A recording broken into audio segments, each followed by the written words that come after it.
sphinx a été réalisé en béton géopolymère. Pour cela, les ouvriers creusèrent pour dégager de l'espace. Ils coulèrent une dalle et disposèrent par-dessus un gros tas de béton qu'ils modelèrent à la main, puis ils décorèrent le sphinx avec des pavés. On peut distinguer sa tête qui porte des marques de béton. Au fil des siècles, le revêtement en pavé est tombé. La pluie, qui ruisselait depuis le haut en grande quantité, a tracé des sillons. Mais qui est le sphinx?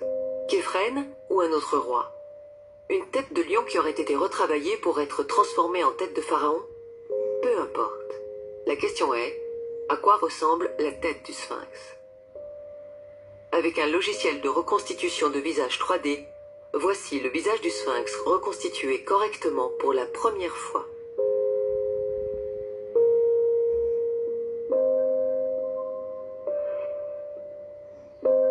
Sans commentaire.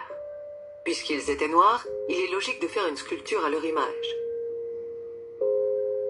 Comme un peintre qui peint son dieu à son image, les Égyptiens ont fait le sphinx à leur image. On imagine mal des Égyptiens blancs réaliser une sculpture de leur dieu ou de leur roi avec un profil nègre. Vous avez entendu le mot nègre. Il est injuste de vous montrer une recette sans vous présenter les véritables cuisiniers de ces monuments. Regardez toutes ces sculptures. Vous remarquerez une chose, elles ont toutes les nez cassés.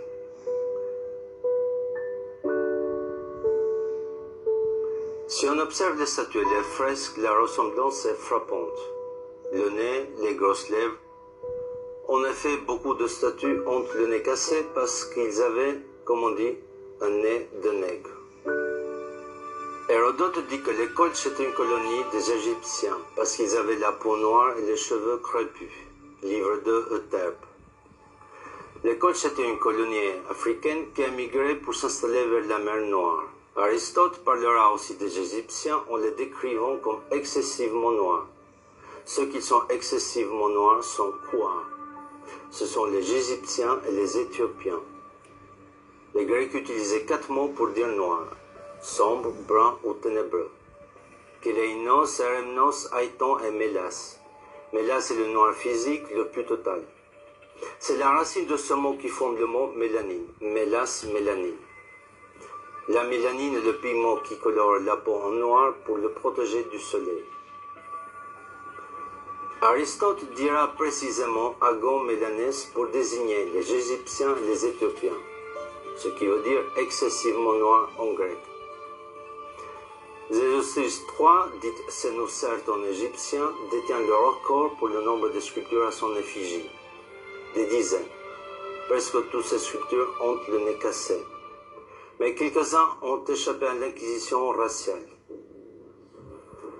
Le professeur sénégalais Diop a demandé au musée de Caire de faire 3 prélèvements d'1 mm² sur des momies de Ramsès II, de Séti Ier et de Thoutmôsis III, exposées au musée de Caire. Une fois les prélèvements analysés, ils révéleront le taux de la mélanine. Plus le taux de la mélanine est élevé, plus la peau est noire. Que je mets à la disposition des participants du colloque pour qu'on les observe au microscope. Et nous pouvons absolument voir le taux de mélanine sous la peau des anciens Égyptiens. Il en reste suffisamment malgré la destruction partielle de l'épiderme. Dans la région qui sépare le derme et l'épiderme, il y a des inclusions des bases des cellules des mélanocytes en quantité suffisante pour révéler un taux de mélanine absolument absent chez les races leucodermes. Et j'ai voulu dès l'an dernier appliquer cette étude aux momies royales de Ramsès II, de Séti Ier et de Thoutmôsis III.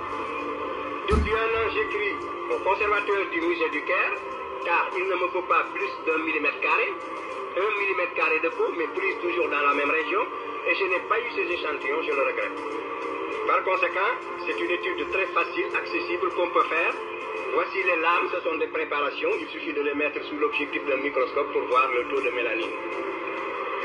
Alors, sur la base donc de mes propres investigations, que sont celles-ci, et jusqu'à ce que d'autres investigations... Le musée n'a toujours pas répondu depuis 35 ans. Les Égyptiens s'appelaient les Kémites. et l'Égypte s'appelait Kemet, le pays du noir. Non, ce n'est pas la couleur noire du limon, du Nil qui est évoquée, comme certains archéologues le prétendent, mais bien la couleur de la peau de la population qui vivait là. Quand on parle du pays des Blancs, on ne fait pas allusion à la couleur de la neige des Alpes. Finissons avec le rumeur, si Howard Carter a falsifié le masque d'or de Toutankhamon et reproduit des faux reliques. Observez le masque de Toutankhamon et le visage de cette Africaine. Je vois mal Carter, l'Européen, réaliser ce masque typé africain. Il est midi, la température est au taquet, c'est-à-dire qu'il fait à peu près 45-46 degrés. Il n'y a absolument pas d'ombre, vu que c'est une carrière et qu'il n'y a aucun bâtiment et qu'on ne peut absolument pas s'abriter. Autant vous dire que je ne veux pas rester ici 3h30. Bon, donc là il commence à faire un peu chaud. On se trouve derrière la pyramide de Mykérinos. Je commence à comprendre pourquoi Fémi est pas venu.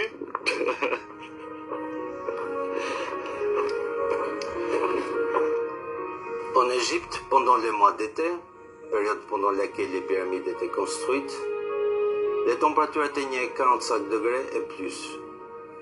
Sous ce soleil écrasant, aucune autre race humaine ne pouvait survivre torse nu plus de 4 jours sans subir des brûlures graves de la peau.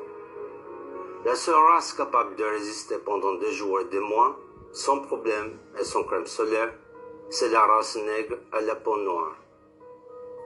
Je fais de la peinture artistique et je n'ai jamais eu de préférence pour telle ou telle couleur.